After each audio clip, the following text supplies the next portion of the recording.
discussed. No. What page are you looking at? I'm at page three. It's on page 3. Thank you. The question is. Because the language says the 4 words are the consultant shall.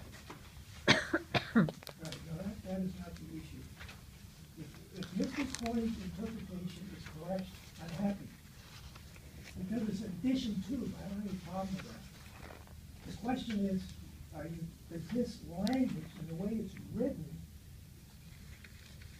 hamper the auditor in determining the scope in accordance with the yellow book? That's the question. Also, Martin, Chair recognizes Martin. Okay. Mr. Jungherr, you're correct what you're saying. The district would like the auditor to perform to the standards in the yellow book, plus the additional scope that's added here.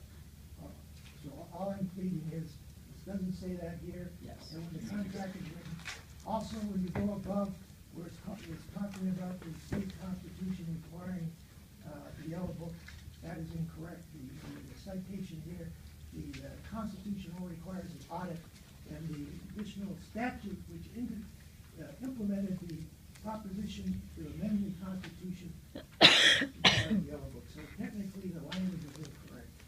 But so far as the language itself, the 15 components, then that would actually be the basis of a contractual document, and whether or not the absence or the inclusion of that language has a disparate effect on the document overall to prevent it from being out of compliance with the yellow book. Martin has conceded, the district is in agreement that it follows the yellow book, it adheres to it, and the other would be in addition to.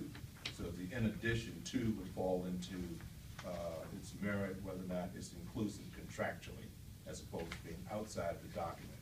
Because what's inside the 4 corners of the document is what's going to prevail. Am I correct, Ms. Martin? Point of order? Yes, John.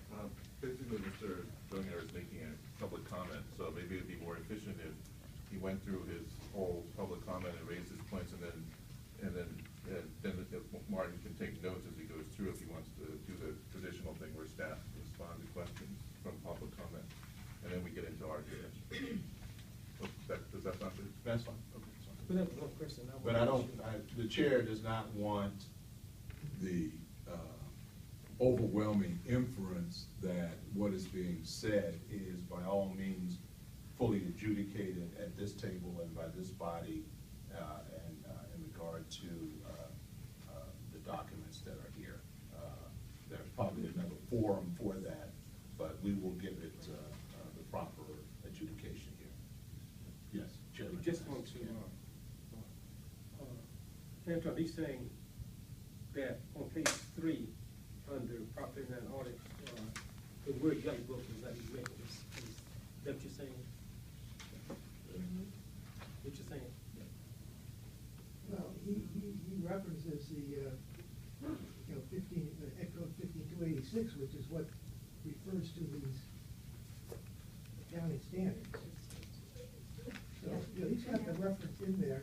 It's just, because, see, the issue is, all through California, before this legislation came out, it only came out a year ago, they never followed the yellow book. The yellow book's been around for years.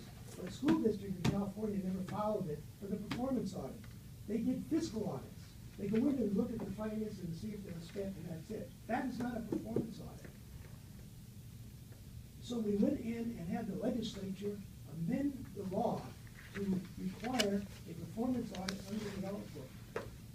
You know, So that's why. I understand that. Right. I was just trying to. Right, and that's I why, see you just, in the prior RFP, which this came off of, and there was earlier discussions that the RFP was changed. In fiscal 10, the RFP was reduced, the scope of the audit was reduced by 75%. You went from an audit of 350,000 to an audit of 87,000. You dramatically reduced the scope, and that scope was reduced after the audit subcommittee, which I was co-chair of, approved standards consistent with what was being done the prior 11 years. And after I was off the committee, after Ramsey knocked me off the committee, it was changed. The audit scope was reduced 75%. And I have the documentation here. I can show you every minute of the audit subcommittee and the full committee So the scope, when people say the scope wasn't reduced, it was reduced dramatically in fiscal 10 for those 3 years, and that reduction was carried forward into this next 3-year cycle. Ken? I would like to, before I start my, Just good, no, that's good.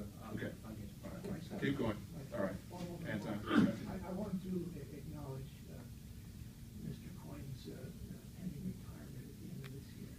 I've worked with Mr. Coyne for a number of years, both in my role on the CBOC and also in my role as business manager for Making Ways Academy. And I want to have on the record, I think he's professional, he's knowledgeable, he's humble, he's been very responsive to all of my requests, and I just want to thank him publicly.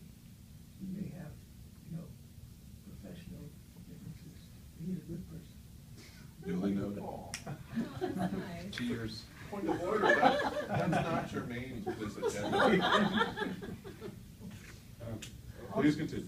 Also, my understanding is, are you recording this meeting? No, it's relying on videotape. Okay, I understood you were going to record it for the official minutes. We don't usually record the subcommittee. We don't. I just wanted on the record that I am videotaping the meeting. We're fully aware. So that's you. That is me. My- Please continue. In the interest of time, please continue.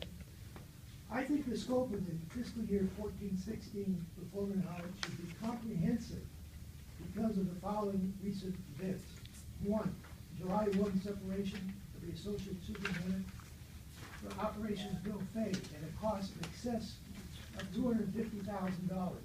I'm concerned if that is being paid for in part or whole from the bond fund. Next, There is a point of order. Point of order. Yeah, Charles, please, go ahead. Usually we cut some slack for people, but really, this would have belonged as a comment under public comments for items not on the agenda. Just to save time, can we stick to things that are germane to the proposal, And relevant. request for proposal and scope of audit? it is from Jermaine because I am arguing we need a comprehensive scope of the audit because of these events, and it's very Oh, germane. okay. That's why I'm put it in my, otherwise, sir, I would not. Nope.